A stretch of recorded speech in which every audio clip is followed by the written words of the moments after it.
খেলার মাঠ বাঁচানোর দাবিতে কংগ্রেসের পক্ষ থেকে ডেপুটেশন দেওয়া হলো পূর্ব বর্ধমান জেলার জেলা শাসকের কাছে।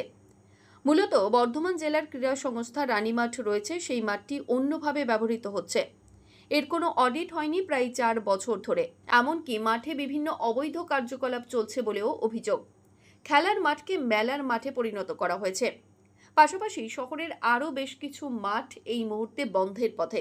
তাই সেই মাঠগুলিকে ঠিক রাখতে হবে। খেলার মাঠ যাতে খেলার মাঠই থাকে সেই ব্যবস্থা করতে হবে অবিলম্বে। এই দাবি নিয়েই পূর্ব বর্ধমান জেলার জেলা শাসকের কাছে কংগ্রেসের পক্ষ থেকে একটি ডেপুটেশন জমা দেওয়া হলো। শাসক দলের বিরুদ্ধে জেলা কংগ্রেসের পক্ষ থেকে নানান অভাব অভিযোগের কথাও তুলে ধরা হয় এই ডেপুটেশনে।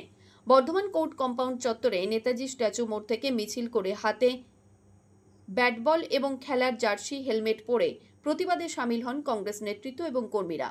আজকে পূর্ব বর্ধমান জেলা আইএনটিইউসির পক্ষ থেকে আপনারা প্রত্যেকে জানেন, বর্ধমান জেলা ক্রীড়া সংস্থা, এই ক্রীড়া সংস্থা বর্ধমান জেলার নামে কিন্তু পূর্ব এবং পশ্চিম বর্ধমানকে নিয়ে এই ক্রীড়া সংস্থা।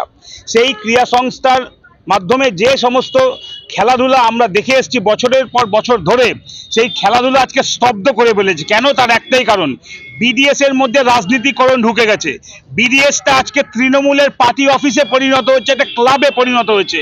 আমরা দেখেছি বারংবার আমরা সোশ্যাল মিডিয়ায় দেখেছি ওই বিডিএস এর অফিসের মধ্যে বসে মদ্যপান পর্যন্ত করা হয়েছে। সেই ছবি আমরা সোশ্যাল মিডিয়ায় দেখেছি। আমরা সবথেকে অদ্ভুত বিষয়, একটা ক্রীড়া সংস্থা যেটা সিএবির আন্ডারে, যার প্রেসিডেন্ট ডিএম নিজে, সেখানে 4 বছর অডিট কেমন করে না হয়। এই কিছুদিন আগে 4 বছরের অডিট একসঙ্গে প্লেস করা হয়েছে। তার মানে ঘাপলা পরিষ্কার।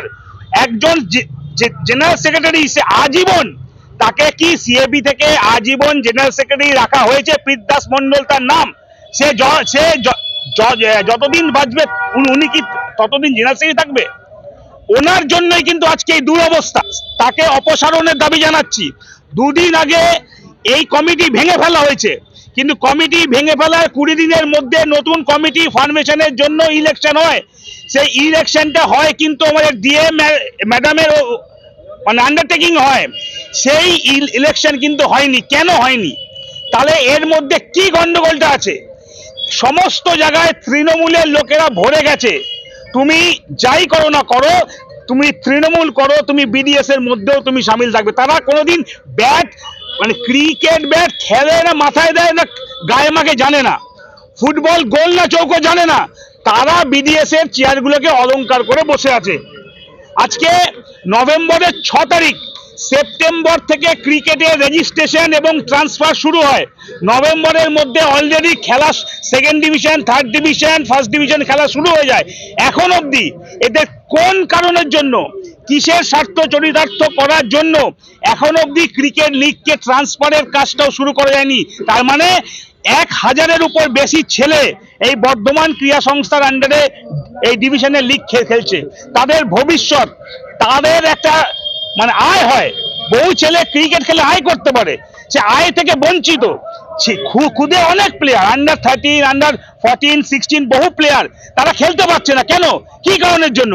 বর্ধমান স্পোর্টস এই অ্যাসোসিয়েশন একমাত্র গোটা ভারতবর্ষ হতে একমাত্র একটা দুর্নীতিগ্রস্ত সংস্থা যেখানে ক্রিকেট খেলা, ফুটবল খেলাকে প্রাধান্য দেওয়া হয় না। শুধুমাত্র টিকিট বিক্রি করব, বল বিক্রি করব, বিভিন্ন জিনিসে 6 লাখ করে দিচ্ছে না। দুর্নীতি ওতপ্রোতভাবে যুক্ত, শুধুমাত্র শাসক দল দ্বারা পরিচালিত হচ্ছে এই বিডিএস এ। তাই কারণের জন্যই কিন্তু আজকে এই বিডিএস এর তলানিতে গিয়ে একদম ঠেকেছে। তার জন্য ক্রিকেট লিগ আজকে স্টার্ট হতে পারছে না। আমরা এই সমস্ত দাবি নিয়ে ডিএম ম্যাডামের কাছে এসেছি, কারণ উনি প্রেসিডেন্ট, তাকে ইন্টারভেন করতে হবে। ডিএম ম্যাডাম শুধু চেয়ারে বসে দেখলে হবে না।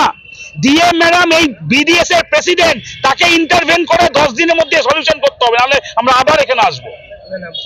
ব্যুরো রিপোর্ট, সংবাদ আজকে নিউজ।